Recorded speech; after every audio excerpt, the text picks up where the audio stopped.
Hi, welcome to Composition 1, also known as English 1301. I am your instructor for this fall semester, Dr. Rafael Ramos. The syllabus is for the 8-week sections. That's 41-410 and 41-318. Okay, I'm not going to go over all the syllabus because you have the time to do that on your own, especially for the orientation start here assignment, in which you are supposed to download a copy of the syllabus, look at our eCampus course by logging into eCampus and navigating and being familiar with the hold on, well, with the Blackboard site, and also do the timed essay. So that is all the first day stuff. So I'm just going to go over very briefly the information in regards to what the assignments will be completing for this class, as well as the course schedule. Okay.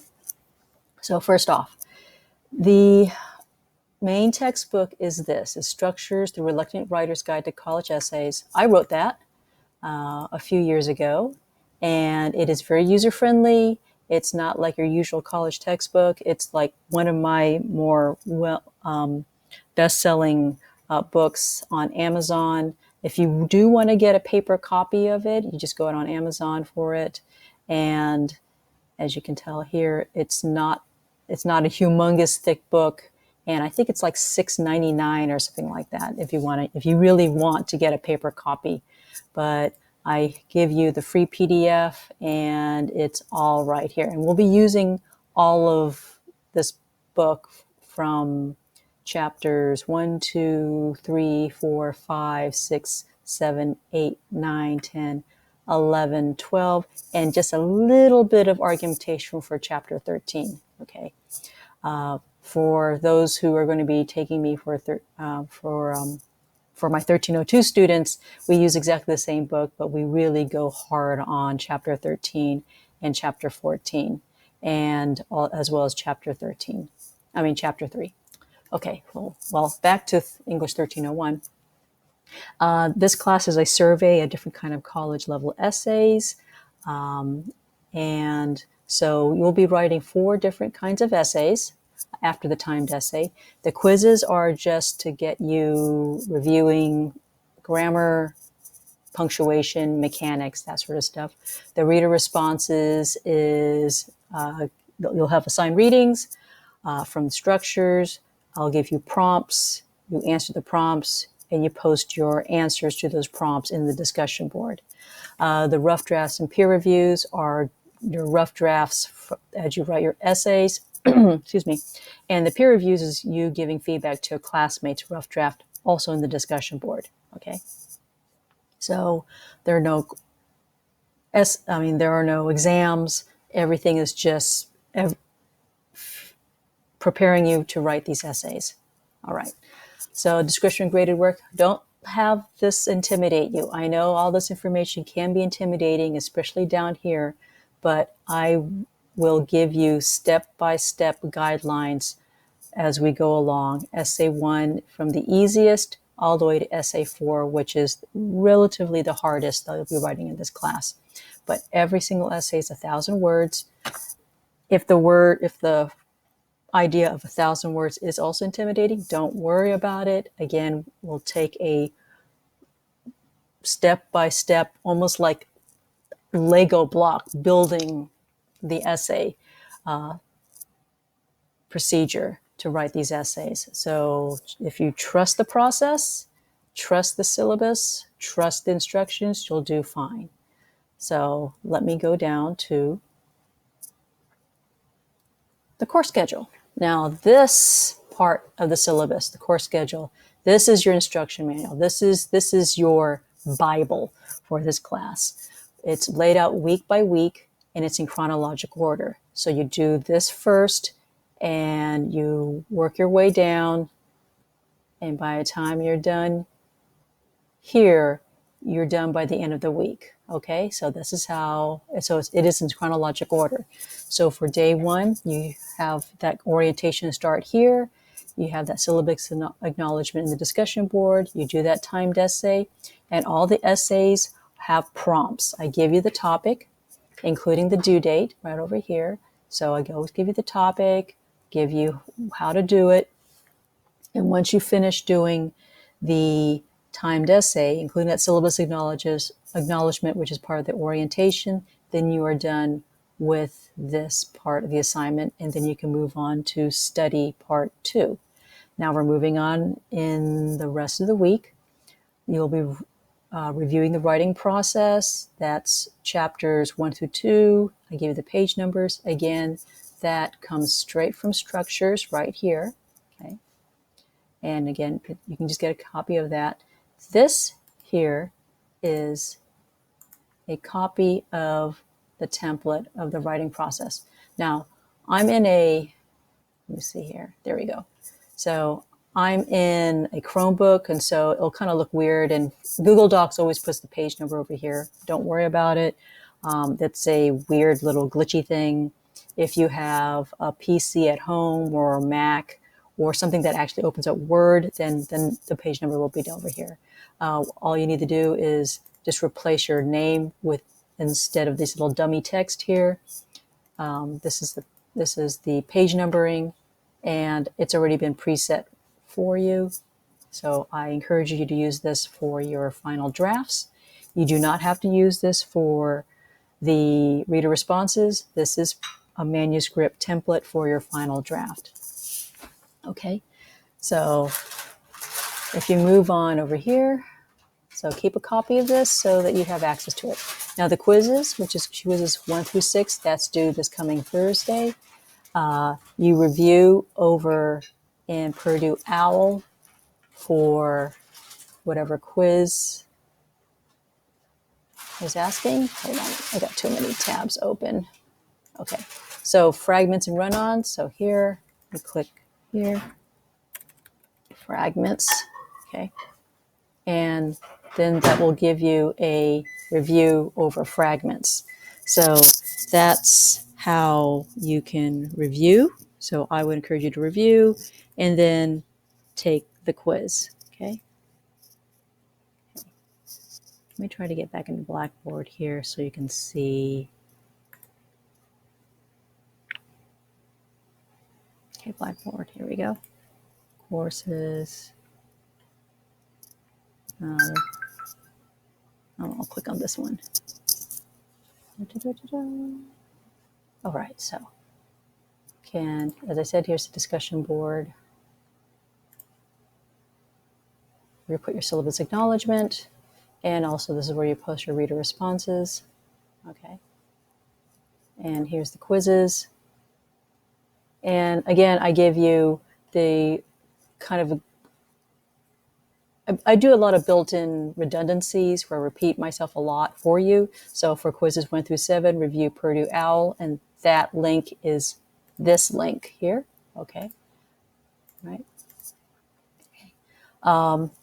When you get to quiz 8, that's quiz 8, 9, and 10. That's information that will prepare you for essay 4. Okay, so quizzes 1, 2, 3, all of these helps you review for grammar and punctuation and mechanics in general for your papers, but quizzes, especially 7, 8, 9, 10, those last 4 prepare you for essay 4, okay? Okay. So go over here. Then when you're done with that, then with these quizzes, then you move on to study part 3, and we're now giving information for what you need to do to write your first essay. So structures, chapter 7, those page numbers, and structures chapter 8, those page numbers, they go over narrative essays and process essays, just in general. Then you just skim over those, look over those. But then in structures themselves are the readings. So these page numbers are pages 42, 44, in structures, this is pages 52, 55 in structures. Jessica Bray and Jeannie Broyles were two 1301 students of mine who aced the essay one. So that's why they are your student models in structures. So you read her essay, Jessica Bray's essay, and you answer this prompt, okay? And go back up here. How many words is, okay, so again, each of the reader responses is about 100 words. Now, if you're wondering what 100 words is, we talk in about 100 to 120 words per minute. So you write about 1 minute's worth of words per prompt, okay? So you don't overthink it, just write what's in your mind. Now, if you're wondering what the English, edited English means, just clean it up, run a spell check. Don't use wording that you would have done for like an Instagram comment or things like that. Just spell out the words, okay? Double check your grammar, spell out you, Y-O-U, as opposed to the letter U, things like that, okay? So that way you don't shortchange your word count, okay? Then, as well as answering the prompt for Jeannie Broyles, her process explanation, and then you comment on a classmate's entry one, and comment on entry two. Okay. Now, if you kind of want to know what that looks like, let me see if I have okay. Now, I know this applies to a 1302 class, but I teach 1302 the same way I teach 1301. So discussion board. Okay, so there's a reader response. Okay, so you'll have reader response over here. Reader responses. Hold on. Let me. Yeah, I'll do that. That's fine.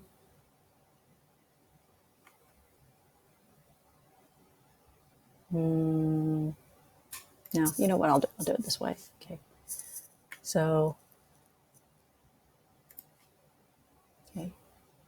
So reader response. Okay. So you click on here to post your reader response. Create thread.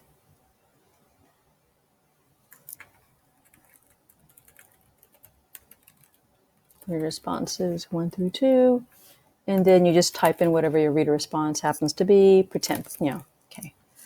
All right. So submit. Okay. And here you go. Now, to comment on a classmate, any time you comment on a classmate, you'll see this little reply button.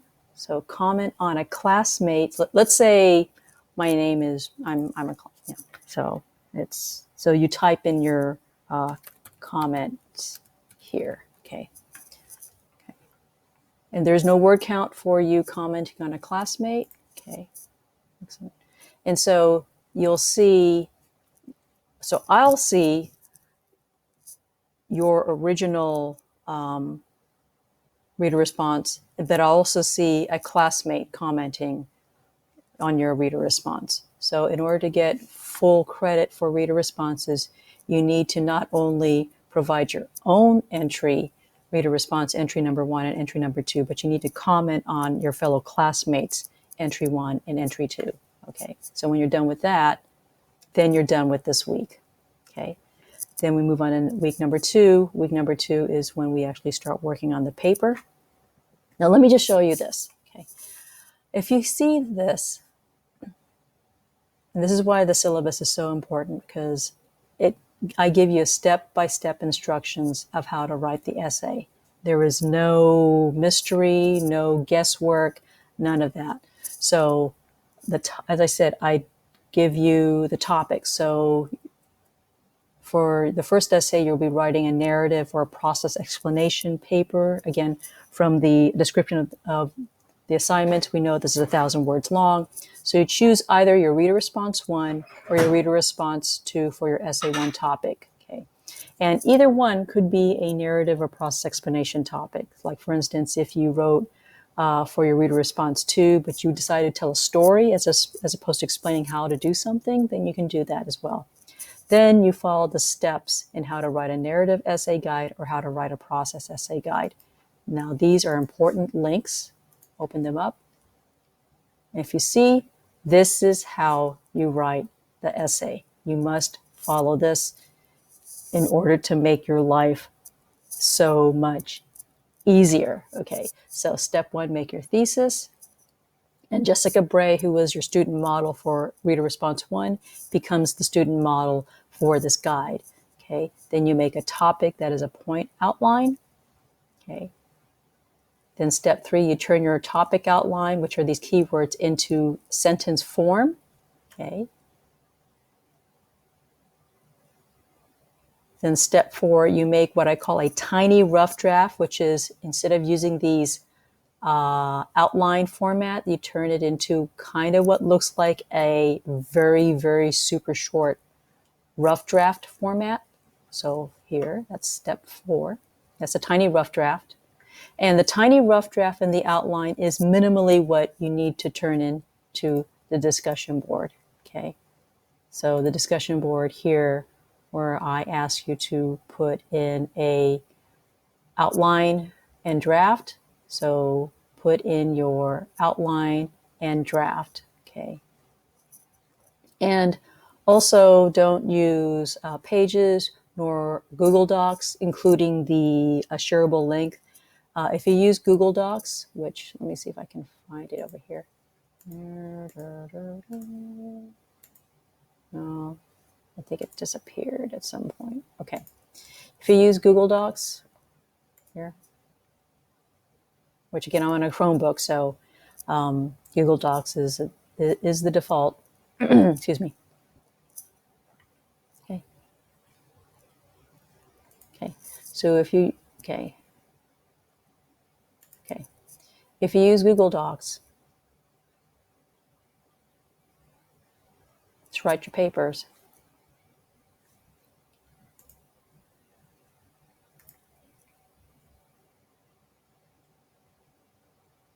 open.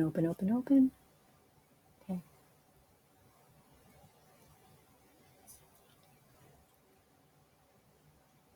Then see over here, it says File.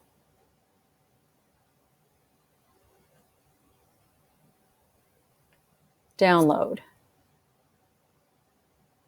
And download either as a Microsoft Word or PDF.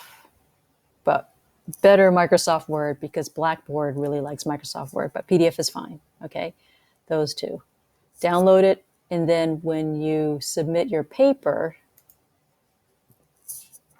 which is, and you'll use Essays to Submit. Okay. Again, I give you instructions how to do it. Okay. Use this button here, and you only submit your final drafts. Discussion board is for outlines and rough drafts and peer review. Essays to Submit are for final drafts only. Okay, so man, I got a lot of things. Okay, so you got your topic outline and your topic sentence outline and your tiny rough draft in the discussion board. And then you expand your tiny rough draft starting with the intro and follow these instructions, how to start your intro, then write your body paragraphs by expanding it, expanding your tiny rough draft, and for minimum 1,000-word rough draft. And again, I'm using Jessica Bray's, is it Jessica Bray? I think it's Jessica Bray. Jessica Bray's essay that was your Reader Response 1 as a model. Okay, so you do that. Transform your rough draft into a final draft, revise. Here's that MLA manuscript style final draft template, okay, to get your final draft, all right? And this is where you upload your final draft. Browse my computer, and it's like attaching a file in an email, and you click submit for your final draft, okay? And you know that your final draft got submitted successfully when you click on My Grades here. And if you see a gold medallion, a gold circle with an exclamation point for essay 1 where a grade would be, then that means you submitted your essay and I need to grade it. Okay, so let me go here, back over the syllabus. All right.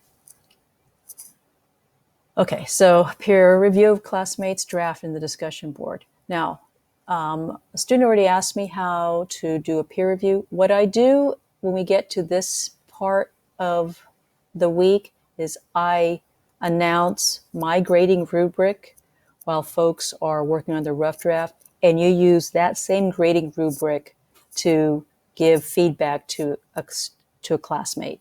So using the same grading rubric that I use, you use to peer review a classmate. So everybody's on the same page of what to look out for in a successful essay in Dr. Ramos's class. I also give you here, as part of the instruction guidelines for essay 1, these two students, Nevelo's narrative essay and Maxwell process explanation essay. Okay, because unlike Janie Broyles, because Jessica Bray's and Janie Broyles' essay is a little short, is shorter than 1,000 words because I used to teach more papers, less word count, but more papers. Now I teach less papers, but more word counts. And so Nevelo and Maxfield were in my past spring 2020 class. And so their papers do meet the 1,000 word count. And so if you click on here, just to see if you're on the right track for a narrative paper in Dr. Ramos's class. Man, I got a lot of tabs. Yeah. Got a lot of tabs.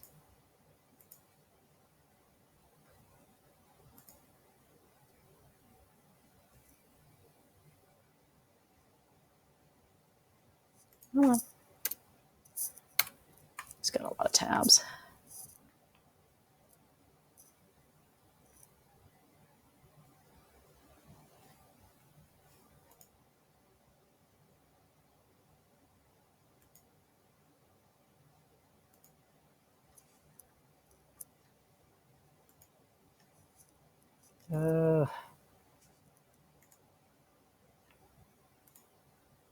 Just got a lot of tabs.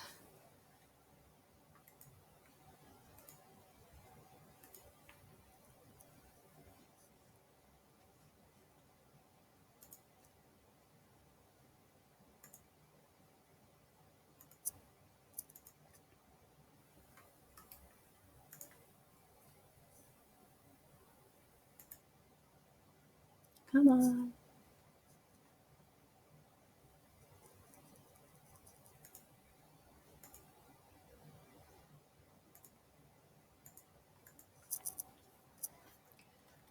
Okay, let's see here.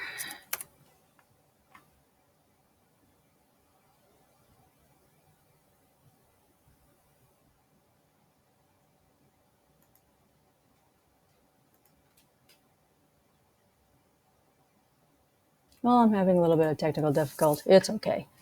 Let me see if I can do this one, if they'll let me.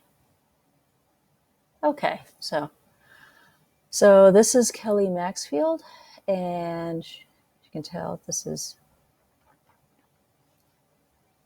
was my past 1301 student back before coronavirus. So she aced essay 1 with her process explanation, how to ski for dummies, and let's try to find Nevelo. How to? I know she's here. Cause and effect, narrative. There it is, narrative Nevelo. There we go. I don't know why it's all laid out like this. Okay. I got to double check this, but this is actually what, this is good to see.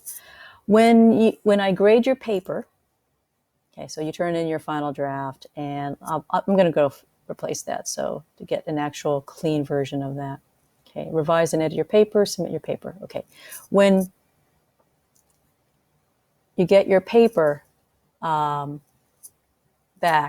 depending upon how busy I am, because I am teaching a lot of courses. Like, it's amazing how many courses I'm teaching. See, I'm teaching a lot of courses, and all of these are 1301 courses, and all of these have at least 20 students. It's a lot of essays to get through in a relatively short amount of time. Okay, so I will be using the rubric, and I'm hopefully I'll be able to give feedback like this, but most likely I will use the rubric and I'll give you feedback as comments, but I may or may not be able to entirely edit your paper. Okay. So, but I will give you lengthy feedback of how to fix your paper as part of the grading process. Okay. So that way I can grade your papers quickly and give it back to you. I'm not the type of professor who takes a long time to grade, because I know how important it is for students to get papers back so they can see how they're doing. So in order for me to grade papers fast and have a quick turnaround, then going through a paper with a fine-tooth comb, fixing and correcting every single sentence, just has to go out the window in order for me to give you your graded paper back. It's kind of it's kind of the compromise that has to happen in order for me to not hold you hostage, not hold your grade hostage. Okay, so this is the guidelines of the step-by-step process of how to write essay 1. And if you look at the rest of essay 3, here we go again. You look at structures, the how-to. I mean, there's a reader responses again, comment on a classmate. Here again, here's the guideline. It follows exactly the same pattern as essay 1, but this time we're writing exemplification paper, whether it's a division paper, comparison contrast, or classification essay. Here's the topic outline, tiny rough draft, and the discussion board. Here is the peer review, which again, I'll provide another rubric that you can use for peer review. Here's the student models again. You revise and edit. You turn in your 1,000 words in essays to submit in our Blackboard eCampus site. Rinse, lather, repeat. So this is the pattern of the entire 1301 class. And it is as simple and as straightforward as I possibly can. That way we can build upon what we've learned earlier, and we can get through English 1301, no fuss, no mess. Okay? So that's pretty much it with English 1301. And I hope that I didn't overwhelm you with too much information, and I will talk with you either through email or maybe one of these other little short instructional videos or a virtual meeting. Oh, that reminds me, the virtual meeting. Okay, we do not have any required virtual video conferencing at all. Okay, but if you need to contact me, I actually updated this, the Blackboard Collaborate Ultra. For privacy reasons, we can't use Zoom, so we use Blackboard's version of that, and that's called Collaborate Ultra. So all the information is here. If you want to just like have a quick little question, but you really do want to see my face, or you want to show something to me, like a file, in real time, then I have blocked out these little 15-minute virtual office hours in Blackboard Collaborate. So again, I'm teaching these sections for beginning tomorrow. So I can only just kind of block out these 15-minute sections around lunchtime and around dinner time. So hopefully, depending upon your schedule and also your work schedule, your helping out your kids, what have you, if you really need to see me face to face through video, these hopefully will accommodate you. If this won't work, then you can always set up an appointment for another time for us to go into Blackboard Collaborate. Okay, so so that's that. But again, it's optional. You don't have to do any video conferencing. Everything can be done just through the syllabus, through eCampus, without actually having to wake up early or try to make a video conferencing. Okay, you're not missing anything important to be successful in this class. Also, I have set up a Google Voice number. Here it is. So if you need to get a hold of me just by talking, then this is the number you can use. Okay, but please note that I'm a single mom, and my kids also at home. I'm doing remote learning, algebra, helping them with science and math and everything like that. So so if I don't answer, just leave a message. I'll get back to you as soon as you can. But please know that probably if you try to call me after this time, you'll probably won't hear from me until later the next day. Okay. So that's it for English 1301. I hope that we have a really good next few weeks. Okay. Bye.